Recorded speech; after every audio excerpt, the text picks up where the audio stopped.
लघु उद्योग भारती फरीदाबाद ने मंगलवार 26 जुलाई 2022 को अरावली गोल्फ क्लब फरीदाबाद में अपनी कार्यकारी बैठक का आयोजन किया।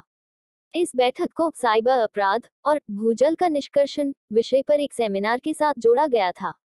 साइबर क्राइम के स्पीकर अरुण साहनी, हॉडिकॉन लिमिटेड, नई दिल्ली, परियोजना संयोजक भटनागर और उनकी टीम थी।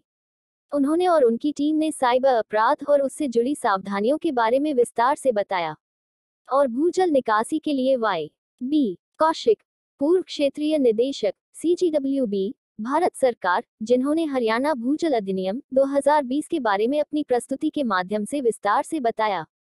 लघु उद्योग भारती के महासचिव राकेश कुमार गुप्ता ने मंच संचालन किया और लघु उद्योग भारती फरीदाबाद की हाल की गतिविधियों के साथ साथ DHBVN की बैठकों आदि के बारे में बताया। उन्होंने सभी मेहमानों और वक्ताओं को पौधा प्रदान करके उनका स्वागत किया। इस अवसर पर अरुण बजाज, अमृतपाल सिंह कोचर, पप्पूजीत सिंह सरना, गौतम चौधरी, संजय अरोड़ा, R.K.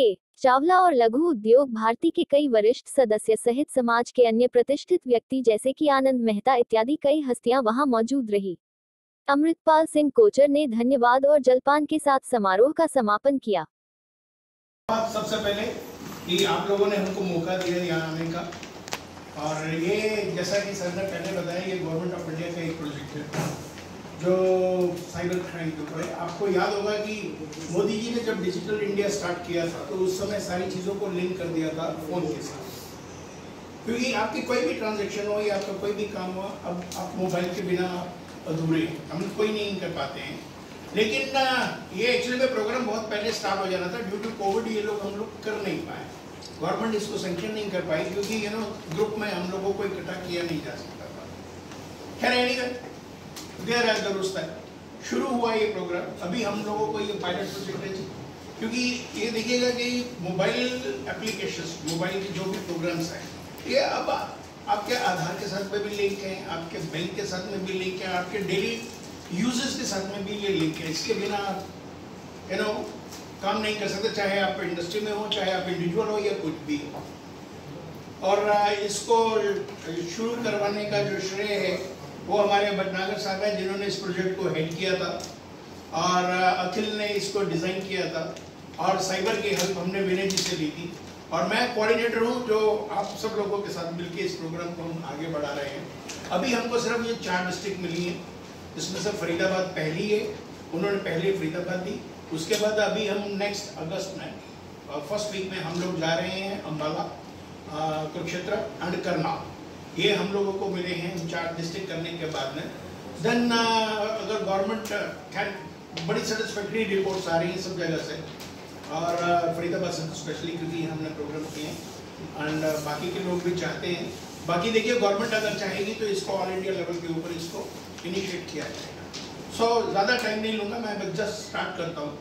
आज का युग जो है वो स्मार्टफोन का है। Everybody is operating with smartphone and everybody knows the smartphone. What is smartphone? आप सब लोग शायद जानते भी हैं, लेकिन मेरी एक छोटी सी परिभाषा है, मैं आपको बता देता हूँ, जो आपको शायद याद रहेगी, इजी रहेगा कि what is smartphone, why it is smart. जानता है कोई व्हाई इट इज स्मार्ट? चलिए मैं बताता हूँ मैं अपने तरीके से। C S stand for secret secretary. ये आप सबका सीक्रेट सेक्रेटरी है। इसको इतनी नॉलेज है जितने शायद आपके पार्टनर को आपके पास नहीं है। उसको भी नहीं पता होगा कि आप किससे बात करते हैं, किससे कैसी बातें करते हैं, और आपने कहाँ अकाउंट जोड़ रखे हैं, किससे पैसे का लेन देन है, कहाँ से पैसा आता है, कहाँ पैसा जाता है, कौन कौन से बैंकों के साथ में आप ऑपरेट करते हैं। आप सुबह से लेकर शाम तक आप कौन कौन सी वेबसाइट्स देखते हैं, कौन कहाँ आप अप्रोच करते हैं, इसको सब मालूम है। और उसके अंदर एक बैठा होता है AI, जिसे हम आर्टिफिशियल इंटेलिजेंस कहते हैं, ठीक है। ये साइबर का ही है। आर्टिफिशियल इंटेलिजेंस पे ये पता चल जाता है कि आपका टेस्ट क्या है, आपको किस तरीके के मैसेजेस पसंद है, और किस तरीके के मैसेजेस आप किन किन फ्रेंड्स को भेजते हैं, आप कैसे आपके फ्रेंड्स हैं, इसको सब नॉलेज। सो पहला वर्ड था सीक्रेट सेक्रेटरी। मैं दूसरा वर्ड पे आता हूँ, it is a management and operation. सी इसके अंदर कौन सी एप्लीकेशन को कैसे मैनेज करना है ये आप जानते हैं, या आपके हाथ में। और उसको ऑपरेट करना भी आप ही के हाथ में। और अगर गलती से ये आपने किसी दूसरे के हाथ में दे दिया तो आपका सीक्रेट सेक्रेटरी फिर आपका नहीं है, फिर वो उसी को, फिर उसको वो जैसे चाहे वैसे उसको इस्तेमाल कर सकता है। ठीक है, हम लोग कौन सी एप्लीकेशन ज़्यादा डालते हैं ये आप सब जानते हैं, और ज़्यादातर व्हाट्सएप, फेसबुक वगैरह तो सोशल में बहुत पॉपुलर है, लेकिन जितना ज़्यादा सोशल पॉपुलर होता है उतना ज़्यादा वो खतरनाक भी होता है, क्योंकि वहाँ से इंफॉर्मेशन लेना is easy for the cyber people. जो साइबर के बारे में थोड़ा बहुत भी जानते हैं वो जानते हैं कि यस, यहाँ से इंफॉर्मेशन निकाली जा सकती है। ठीक है, तो मैं यही चाहूँगा कि भाई आप जितनी भी एप्लीकेशंस आप डालते हैं उसका मैनेजमेंट और ऑपरेशन आप अपने पास रखिए, अपने पास ही सारी चीज़ें होनी चाहिए। And third word is a is alert and awareness. Alert and awareness में क्या होता है कि गवर्नमेंट ऑफ इंडिया बार बार आपको अलर्ट करती है कि ये आप खोलें साइट, ये ना खोलें, इस लिंक के ऊपर आप जाएं ना जाएं, ओटीपी किसके साथ शेयर करना है उसके साथ शेयर करें, जिसके साथ शेयर नहीं करना है ना करें। मैं वैसे आपको मोटा मोटा बता देता हूँ कि ऑनलाइन आपसे कोई भी चीज कोई पूछे, सजेशन से, because I am dealing in cyber law, तो मैं straight away coming to the government of India ने बैंक नेशनलाइज, बैंक से हमारे सारे के सारे, और किसी भी बैंक से एटीएम से कहीं से भी पैसा निकाल सकता हूँ मैं, किसी भी बैंक का। yes. मैं एक्सिस बैंक के बैंक पे जाके उसके एटीएम पे जाके सेंट्रल बैंक के अकाउंट से पैसा निकाल सकता हूँ। yes. My important suggestion is that ATM का सबसे ज्यादा फ्रॉड है साइबर लॉ के अंदर, साइबर के अंदर। तो क्यों ना हम एटीएम को सिंगल एटीएम बना सकते हैं, क्यों हम हर बैंक का एटीएम रख रहे हैं वहाँ पे। इससे आपके एटीएम जो है 10% रह जाएंगे। आपके हर एरिया के अंदर एक एटीएम हो सकता है, वो कॉमन एटीएम हो, और उसमें सिक्योरिटी भी इंक्रीज करी जा सकती है।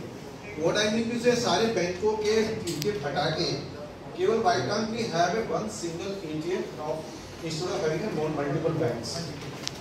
दिस प्रपोजल इज ऑलरेडी, मतलब दिस इज आवर सजेशन कि जिससे कि आपके एटीएम 90% 100% से आपके 10% रह जाएंगे।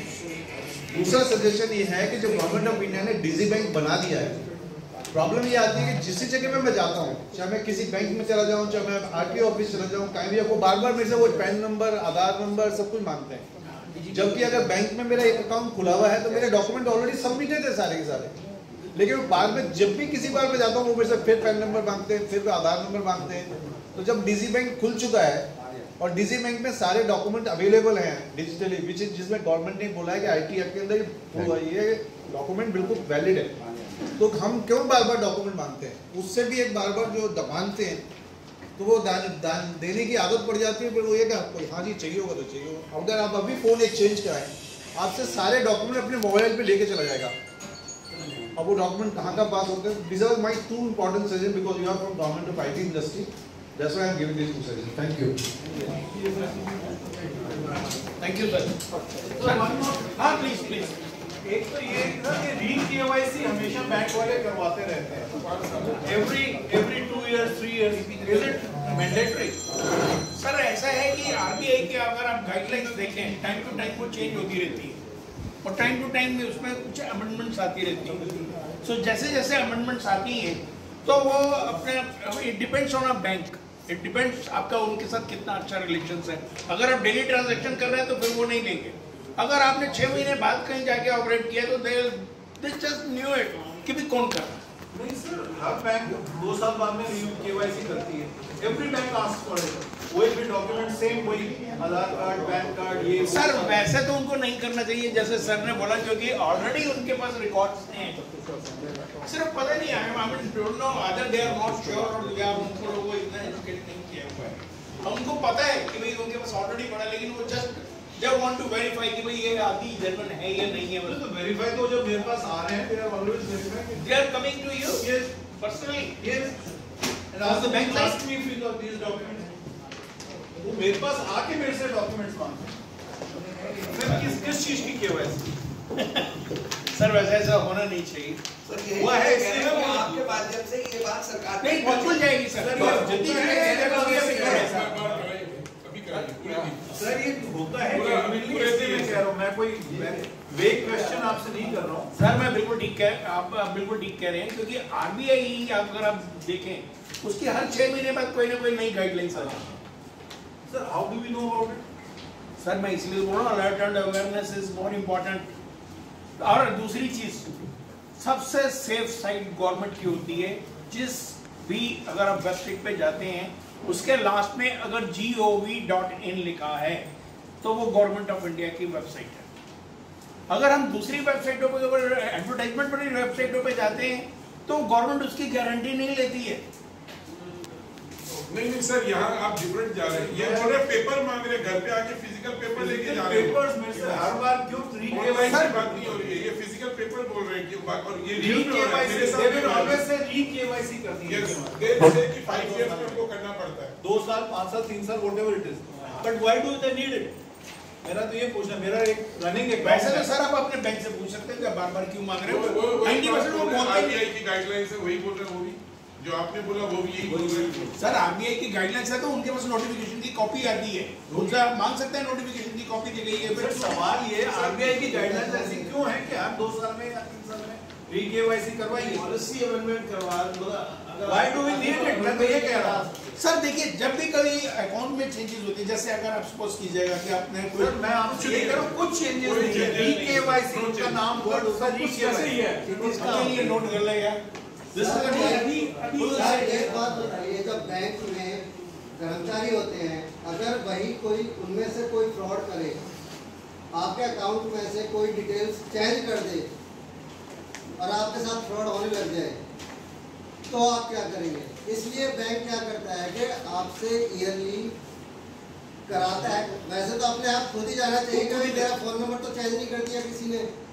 सर अगर ये सब चीजें वहां वो कर सकते हैं तो री-केवाईसी में भी वापस रखेंगे ऑफिस को, क्या अपनी सेफ्टी कहां रहेगी? सर आपके घर में से ही कोई कर सकता है। क्या कर सर मैं तो सकता है? एम्प्लॉइज की बात कर रहा हूं, मैं घर वालों की बात ही नहीं कर रहा। मेरे घर वाला करेगा तो आई क्लियर इट। नहीं, मैं कह रहा हूँ, मैं एक बात कह रहा हूँ, फ्रॉड हमारे हिंदुस्तान में हर जगह होता है।